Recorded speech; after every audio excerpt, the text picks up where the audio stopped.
আগের নির্বাচনে আমাদের নেতা, মাটি ও মানুষের নেতা, যিনি জন্মের পর থেকেই নেতা, আমাদের নবী হযরত মুহাম্মদ মুস্তাফা সাল্লাল্লাহু আলাইহি ওয়াসাল্লাম যখন জন্ম নিয়েছিলেন, তখন যখন কাবাঘর পরিষ্কার করা হচ্ছিল, ওনার দাদা বা কেউ ওনার পরিবারে বলছিলেন যে তোমার পরনের লুঙ্গি মাথায় দিয়ে তুমি কাবাঘর পরিষ্কার করো। দয়াল নবী হযরত মুহাম্মদ মুস্তাফা সাল্লাল্লাহু আলাইহি ওয়াসাল্লাম তখনই, যখন ওনার বয়স 5 থেকে 6 বছর ছিল, তখন উনি লজ্জা কি জিনিস উনি বুঝেছেন।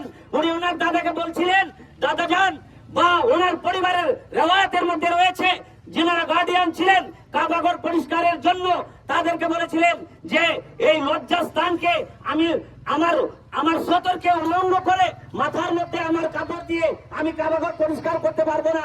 দয়াল নবী শৈশব থেকেই নবী ছিলেন। এমনি ভাবে আমাদের নেতা চুনারুঘাট এবং মাধবপুরের নেতা ব্যারিস্টার সাইদুল হক সুমন, উনি জন্মের পর থেকে নেতা হয়েছেন। ব্যারিস্টার সাইদুল হক সুমন ভাইকে এখন থেকে 20 থেকে 25 বছর আগ থেকে আপনারা চিনেন। উনি স্কুল, কলেজ, মাদ্রাসা, যে সমস্ত ছাত্ররা লেখাপড়া করতে পারে না তাদেরকে টাকা পয়সা, সাহায্য সহযোগিতা, বিভিন্ন উন্নয়নমূলক কর্মকাণ্ডে আপনারা দেখতেছেন। বিগত নির্বাচনে এই যে নির্বাচন করেছিলেন, ব্যাপক যিনি যার সাথে প্রতিদ্বন্দ্বিতা করেছিলেন, অনেক বড় রাঘব বোয়াল আকাবির, সেই বিমান পর্যটন প্রতিমন্ত্রীকে কিভাবে দোষ টাঙিয়ে দিয়ে অসংখ্য ভোটের মাধ্যমে আমাদের নেতা ব্যারিস্টার সাইদুল হক সুমন ভাই পাস করেছেন। যার কোনো প্রতিদ্বন্দ্বিতা হয় নাই, যার কোনো এক বাক্যে সবাই ব্যারিস্টার সাইদুল হক সুমন ভাইকে ভোট দিয়েছে। যাই হোক, আমি কথা লম্বা করবো না। আমি ধন্যবাদ জানাই চুনারুঘাট থানার ওসি মহোদয়কে। উনি যখনই বিষয়টি জানতে পেরেছেন, তাৎক্ষণিকভাবে উনি নিজের থেকে একটি সাধারণ ডায়েরি করেছেন এবং ব্যারিস্টার সাইদুল হক সুমন ভাইয়ের সাথে ওনার খুব ক্লোজড হ্যান্ড, এই জন্য দায়িত্ব থেকে ব্যারিস্টার সাইদুল হক সুমন ভাইকে উনি জানিয়েছেন। এমপি সাহেব যদি বলেন, ওসি সাহেব আপনি এই বিষয়টি জানছিলেন, আমাদেরকে কেন জানান নাই, সেই জন্য উনি নিজের থেকে একটি সাধারণ ডায়েরি করেছেন এবং হবিগঞ্জ জেলা পুলিশকে উনি জানিয়েছেন এবং এই ব্যারিস্টার সাইদুল হক সুমন ভাইয়ের বাসায় গিয়ে ওনাকে অবহিত করেছেন। একটাই মিশন, ব্যারিস্টার সাইদুল হক সুমন ভাইকে যাতে সেভ করা যায়। যাই হোক, আমি ওনাকে আজকের এই আলোচনা সভা এবং মানববন্ধন থেকে ধন্যবাদ, মোবারকবাদ জানাই। আমি এখানে দুটি কথা বলবো। ব্যারিস্টার সাইদুল হক সুমন ভাইয়ের অনেক শত্রু রয়েছে, আপনারা জানেন। সারা বাংলাদেশে এটি লুকোচুরি নয়। আজকে পানির স্রোতে জার্মানির ফেনেও কিন্তু বেঁচে যায়। এখানে দুই ধরনের আমি আজকের এই মানববন্ধন থেকে মাননীয় নেত্রী শেখ হাসিনাকে আমি আহ্বান জানাতে চাই। রাজনৈতিক যে কোন্দল রয়েছে, রাজনৈতিক যে হিংসা রয়েছে, প্রত্যেক জায়গায়, not only Sonarughat but also বাংলাদেশের সব জায়গায়, সব জেলায়, সব উপজেলায় রাজনৈতিক যে কোন্দল রয়েছে, এই কোন্দল বাংলাদেশ আওয়ামী লীগ সরকারকে, এটা আওয়ামী লীগ সরকারের জন্য খুবই খারাপ এবং আওয়ামী লীগ সরকারের জন্য খুবই দোষ। আজকে এই মানববন্ধনের মধ্যে শুধুমাত্র আওয়ামী লীগের লোক এখানে অংশগ্রহণ করে নাই, আজকের এই মানববন্ধনে আওয়ামী লীগের লোক অংশগ্রহণ করেছে, আজকের এই মানববন্ধনে বিএনপির লোক অংশগ্রহণ করেছে। এখানে বিএনপির এই ইউনিয়নের যারা নেতৃবৃন্দ রয়েছেন, উপজেলা নেতৃবৃন্দ রয়েছেন, ওনারা উপস্থিত আছেন। আজকে সর্বস্তরের এখানে একটি স্কুল রয়েছে, স্কুলের শিক্ষক এখানে উপস্থিত রয়েছেন, বিভিন্ন মাদ্রাসার, বিভিন্ন মসজিদের ইমাম সাহেব রয়েছেন, রিক্সা চালক থেকে ভ্যান চালক থেকে সর্বস্তরের জনগণ এখানে আজকে উপস্থিত হয়েছেন। বিগত প্রতিবাদ সভায় চুনারুঘাটে আপনি দেখেছেন বাংলাদেশের ভিত্তিতে যে মেজর প্রবলেম রয়েছে, হুজুরদের মধ্যে প্রবলেম, সুন্নি এবং ওয়াহাবিদের মধ্যে প্রবলেম। এই কেউ বলে নবী মাটি, কেউ বলে নবী নূর, কখনো তারা একত্র হতে পারে নাই। কিন্তু ব্যারিস্টার সাইদুল হক সুমনের এই যে গত প্রোগ্রামের মধ্যে আলিয়া মাদ্রাসার প্রিন্সিপাল এসে বক্তব্য দিয়েছেন এবং কওমি মাদ্রাসার প্রিন্সিপাল এই পর্যন্ত এই ফিতনা সৃষ্টির পর থেকে তাদেরকে একত্র করতে পারে নাই। একমাত্র ব্যারিস্টার সুমনের ভালোবাসায় সুন্নি জামাতের আলেমরা আসছেন এবং কওমি যাদেরকে আমরা তবলিগ বলি তারা আসছেন, এসে মানববন্ধন করেছেন।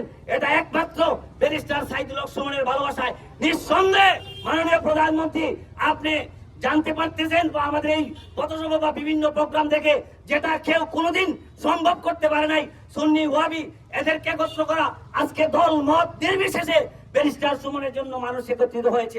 নিঃসন্দেহে উনি ভালো মানুষ, নিঃসন্দেহে এলাকার মানুষ, চুনারুঘাটের মানুষ এবং মাধবপুরের মানুষ ভালো মানুষকে চুজ করেছে। যাই হোক, ব্যারিস্টার সাইদুল, আমার পরিষ্কার কথা, আমি ওনার একজন কর্মী হিসাবে একদম ক্লিয়ার, নিট এন্ড ক্লিন আমি কথা বলতে চাই। এখানে 2-3 ধরনের রয়েছে।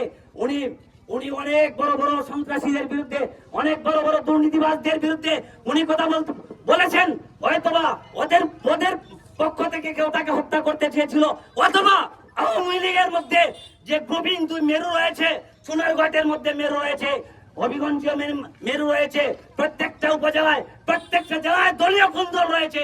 আমি আজকের এই পথসভা মানববন্ধনের মাধ্যমে আমি সমস্ত এই কুন্দলকারীদেরকে বলতে চাই এবং মাননীয় প্রধানমন্ত্রী সহ আওয়ামী লীগের যারা রয়েছেন অভিভাবকদেরকে আমি আহ্বান জানাতে চাই, এই সমস্ত কুন্দলের প্রতি আপনারা নজর দিবেন এবং যারা কুন্দল সৃষ্টি করে তাদের মূল উপড়ে ফেলে দিবেন। আজকে আমি এইটাও সন্দেহ করি সোনারঘাটে যে ব্যাপকভাবে আমাদেরকে অনেক সময় অনেকে আমাদেরকে হুমকি দামকি দিয়েছে 7 তারিখের পরে দেখে নিবে। যাই হোক, সোনারঘাটের রাজনৈতিক কুন্দলের কারণেও হতে পারে, এটা খতিয়ে দেখার জন্য এবং যাদের বিরুদ্ধে সন্ত্রাসীদের বিরুদ্ধে অন্যায়কারীদের বিরুদ্ধে ব্যারিস্টার সাইদুল হক সুমন কথা বলেছেন, ওদের মধ্যে থেকে হতে পারে। শুধুমাত্র বড় বড় সন্ত্রাসীদেরকে চিন্তা করলে হবে না, ছোট একটি মানুষও কিন্তু ব্যারিস্টারকে সোনারঘাটের কোন রাজনৈতিক কুন্দলের কারণেও কিন্তু তাকে হত্যা করতে পারে। কি বলেন আপনারা? আজকের এই প্রতিবাদ সভার মাধ্যমে, আজকের এই মানববন্ধনের মাধ্যমে আমি পরিষ্কার মেসেজ দিতে চাই, যারাই এটার মধ্যে জড়িত আছে তাদেরকে আইনের আওতায় এনে যথাযথ শাস্তির দাবি জানিয়ে আমার বক্তব্য শেষ করছি। আসসালামু আলাইকুম ওয়া রাহমাতুল্লাহি ওয়া বারাকাতুহু। যারা পূর্বপুরুষ ছিলেন, হয়তো তারা কোনো ভালো কাজ করেছিলেন, এই জন্যই আমরা একজন সৎ এবং ভালো মানুষ হিসেবে একজন এমপি পেয়েছি, ব্যারিস্টার সুমন ভাইকে। আপনারাও অবগত আছেন, ইতিমধ্যেই ব্যারিস্টার সুমন ভাই এমপি হয়েছেন, মাত্র 5 মাস হয়েছে।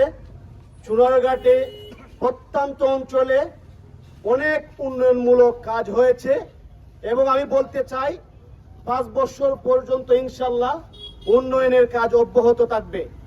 আমি আজ দুঃখের সাথে ভারাক্রান্ত মন নিয়ে বলতে চাই, আমরা একজন ভালো মানুষ পেয়েছিলাম, উনাকে মারার জন্য এক কুচক্রী মহল এক নীল নকশা আঁকতেছে।